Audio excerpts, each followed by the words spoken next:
ശൈലജ ടീച്ചറെ പോലെയുള്ള മികച്ച കളിക്കാരെ നിങ്ങൾ രംഗത്തിറക്കിയിട്ടും 60,000 വോട്ടിന് ജയിച്ച ഒരു മണ്ഡലത്തിലാണ് ഞങ്ങളുടെ മെസ്സിയോട് നിങ്ങൾക്ക് തോറ്റു പിന്മാറേണ്ടി വന്നത് എന്ന് നിങ്ങൾ ഓർമ്മിക്കണം. ചെങ്കൊടിയുടെ തണലിൽ കഴിയുന്ന അധോലോക നായകന്മാരെ കുറിച്ചാണ്. ആരായിരുന്നു സർ ചെങ്കൊടിയുടെ തണലിൽ ജീവിച്ച മനുഷ്യർ? ഈ നാട്ടിലെ കർഷകരായിരുന്നു, കർഷക തൊഴിലാളികളായിരുന്നു, കശുവണ്ടി തൊഴിലാളികളായിരുന്നു, കയർ തൊഴിലാളികളായിരുന്നു, പട്ടിണി പാവങ്ങളായിരുന്നു.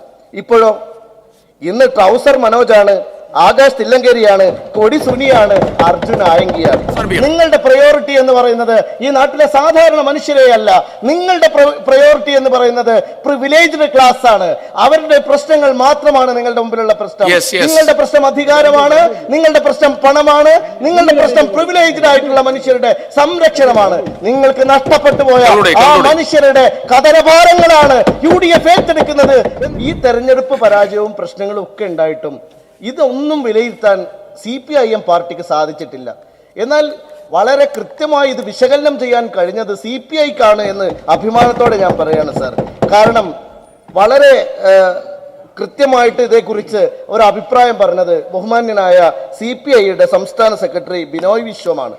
അദ്ദേഹം പറഞ്ഞ വളരെ ശ്രദ്ധേയമായ കാര്യം ചെങ്കൊടിയുടെ തണലിൽ ആരാണിപ്പോൾ ഉള്ളത് എന്നതിനെ കുറിച്ചുള്ള ഉത്തരമായിരുന്നു സർ. ചെങ്കൊടിയുടെ തണലിൽ അധോലോക നായകന്മാരെ അണിനിരത്തിയാൽ പാർട്ടിക്ക് ഇനിയും രക്ഷപ്പെടാൻ കഴിയില്ല എന്ന മുന്നറിയിപ്പാണ് അദ്ദേഹം നൽകിയിട്ടുള്ളത്.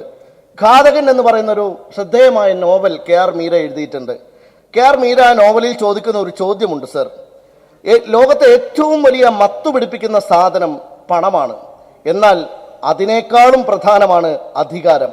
ഇടതുപക്ഷ സർക്കാരിനോട് ഞാൻ പറയുന്നത് ആ പണത്തിൻ്റെയും അധികാരത്തിൻ്റെയും മത്തിലാണ് നിങ്ങൾ ഇപ്പോഴും നിൽക്കുന്നത് എന്നുള്ളതാണ് സർ. ഞാനിവിടെ ശ്രീ ബിനോയ് വിശ്വത്തെക്കുറിച്ച് പറയണ്ടായി. അദ്ദേഹം ഇവിടെ പറഞ്ഞ കാര്യം ചെങ്കൊടിയുടെ തണലിൽ കഴിയുന്ന അധോലോക നായകന്മാരെ കുറിച്ചാണ്. ആരായിരുന്നു സർ ചെങ്കൊടിയുടെ തണലിൽ ജീവിച്ച മനുഷ്യർ? ഈ നാട്ടിലെ കർഷകരായിരുന്നു, കർഷക തൊഴിലാളികളായിരുന്നു, കശുവണ്ടി തൊഴിലാളികളായിരുന്നു, കയർ തൊഴിലാളികളായിരുന്നു, പട്ടിണി പാവങ്ങളായിരുന്നു. ഇപ്പോഴോ ഇന്ന് ട്രൗസർ മനോജാണ്, ആകാശ് തില്ലങ്കേരിയാണ്, കൊടി സുനിയാണ്, അർജുൻ ആയങ്കിയാണ്. സർ, പാർട്ടിക്ക് ഒരുപാട് ഫ്രാക്ഷനുകൾ ഉണ്ടല്ലോ സർ. ഇനി നിങ്ങളൊരു പുതിയ ഫ്രാക്ഷൻ കൂടി ഉണ്ടാക്കി കൊടുക്കണം സർ. അത് സ്വർണം പൊട്ടിക്കൽ പ്രൊട്ടക്ഷൻ കമ്മിറ്റിയാണ്, മറ്റൊന്ന് അധോലോക നായകന്മാരുടെ സംഘമാണ്, കൊട്ടേഷൻ സംഘമാണ്. വേണമെങ്കിൽ നിങ്ങളൊരു സ്കെച്ച് ചെയ്യുന്ന സംഘം കൂടി പ്രത്യേകമായ ഒരു ഫ്രാക്ഷൻ ഉണ്ടാക്കിയാൽ നന്നാകും എന്നാണ് എനിക്ക് അഭ്യർത്ഥിക്കാനുള്ളത്. സർ, ഈ പാർട്ടിയെ കുറിച്ച് എന്ത് പറയാനുള്ളത്? ശ്രീ ബാബു നെന്മാറ ഒരു പരാമർശം നടത്തിയിട്ടുണ്ട്. കഴിഞ്ഞ ലോക്സഭാ തെരഞ്ഞെടുപ്പ് ഞങ്ങൾ ക്വാർട്ടർ ഫൈനൽ ആയിരുന്നു എന്നാണ് അദ്ദേഹം പറഞ്ഞത്. ബഹുമാന്യനായ അംഗത്തോട് എനിക്ക് തിരിച്ചു ചോദിക്കാനുള്ള കാര്യം, ആരാണ് സർ നിങ്ങളുടെ കോച്ച് എന്ന കാര്യമാണ്. ഫൈനലിൽ കളിക്കേണ്ട മുഴുവൻ കളിക്കാരെയും അണിനിരത്തിയിട്ടും എന്തൊരു തോൽവിയാണ് നിങ്ങൾക്ക് നേരിടേണ്ടി വന്നത്. ഏറ്റവും സങ്കടകരമായ കാര്യം, വിദ്യാർത്ഥികൾ പോലും നിങ്ങളെ തിരസ്കരിച്ചിരിക്കുകയാണ്. നിങ്ങൾ നോക്കൂ, ഏറ്റവും ഒടുവിൽ പരിയാരം മെഡിക്കൽ കോളേജിൽ നടന്നിട്ടുള്ള തെരഞ്ഞെടുപ്പിൽ പോലും നിങ്ങൾക്ക് പിടിച്ചു നിൽക്കാൻ കഴിഞ്ഞില്ല എന്ന് പറയുന്നത് സച്ചിനെ, നിങ്ങളുടെ പഴയ SFI ഒക്കെ എവിടെയോ ഒഴുകിപ്പോയി എന്നുള്ളതല്ലേ അതിന്റെ യാഥാർത്ഥ്യം. എന്തുകൊണ്ടാണ് നിങ്ങൾക്ക് ജനങ്ങളുടെ വിശ്വാസ്യത ഇപ്പോഴും നേടിയെടുക്കാൻ സാധിക്കാത്തത് എന്നത് വളരെ പ്രധാനമായ കാര്യമാണ്. ഞങ്ങൾ ജനങ്ങളുടെ കൂടെയാണ്, ജനങ്ങളുടെ പ്രശ്നമാണ് ഞങ്ങൾ ഈ സഭയിൽ ഉയർത്തുന്നത്. ഞങ്ങൾ പറയുന്ന ഏറ്റവും പ്രധാനപ്പെട്ട കാര്യം, നിങ്ങൾ എന്തുകൊണ്ടാണ് നോക്കൂ, കഴിഞ്ഞ തെരഞ്ഞെടുപ്പിൽ നിങ്ങളുടെ കളിക്കാർ മോശമായിട്ടല്ല ശ്രീ ബാബു നിങ്ങൾ തോറ്റത്. ശൈലജ ടീച്ചറെ പോലെയുള്ള മികച്ച കളിക്കാരെ നിങ്ങൾ രംഗത്തിറക്കിയിട്ടും 60,000 വോട്ടിന് ജയിച്ച ഒരു മണ്ഡലത്തിലാണ് ഞങ്ങളുടെ മെസ്സിയോട് നിങ്ങൾക്ക് തോറ്റു പിന്മാറേണ്ടി വന്നത് എന്ന് നിങ്ങൾ ഓർമ്മിക്കണം. ആ ഗോൾ വർഷത്തിന് മുമ്പിൽ എത്ര വർഷങ്ങൾ കഴിഞ്ഞാലും ആ വേദനയിൽ നിന്ന് നിങ്ങൾക്ക് മുക്തരാകാൻ കഴിയില്ല. ക്വാർട്ടറിൽ തന്നെ മടങ്ങേണ്ടി വന്ന ഗതികേടാണ് നിങ്ങൾക്ക് ഉണ്ടായിട്ടുള്ളത്. പിന്നെ എവിടെ ഫൈനൽ കളിക്കാനാണ്? നിങ്ങൾ ഈ കളിക്കളത്തിൽ പോലും ഇല്ല എന്നതാണ് ഏറ്റവും സങ്കടകരമായ കാര്യം. നിങ്ങൾ തിരിച്ചുവരവിനെ കുറിച്ച് ചിന്തിക്കുന്നു, നിങ്ങൾ ഈ കളിക്കളത്തിൽ പോലും ഇല്ലാത്ത ആളുകൾ കളി തിരിച്ചു വരുന്നതിനെ കുറിച്ച് എന്തു പറയാൻ? പക്ഷെ നിങ്ങൾക്ക് പകരം മടങ്ങി വരുന്നത് ആരാണ് എന്നതാണ് ഞങ്ങളെയും ആശങ്കപ്പെടുത്തുന്നത്. നിങ്ങൾ പിരിഞ്ഞു പോകുമ്പോൾ ആ കളിക്കളത്തിലേക്ക് വരുന്നത് ആരാണ് എന്ന് നിങ്ങൾ മനസ്സിലാക്കണം. അവരെ പ്രതിരോധിക്കാനില്ല, ശേഷിയില്ലാതെ നിങ്ങൾ പോവാൻ.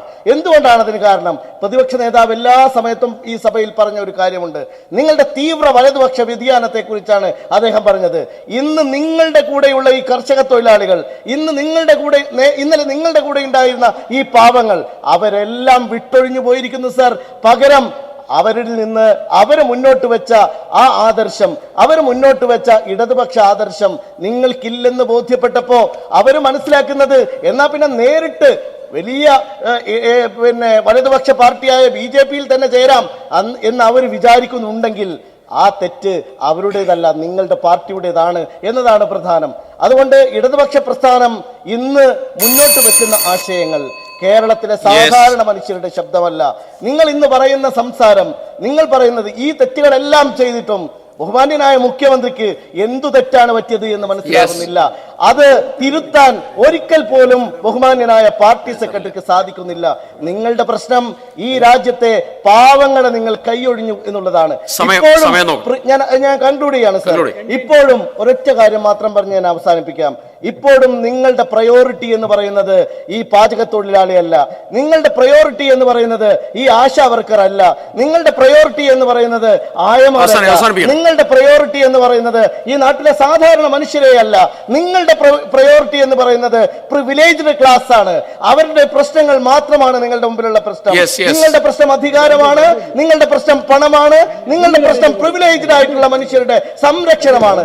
നിങ്ങൾക്ക് നഷ്ടപ്പെട്ടു പോയ ആ മനുഷ്യരുടെ കതരഭാരങ്ങളാണ് UDF ഏറ്റെടുക്കുന്നത് എന്ന് പറഞ്ഞുകൊണ്ട് ഞാൻ ഈ ബില്ലിനെ എതിർത്തുകൊണ്ട് അവസാനിപ്പിക്കും.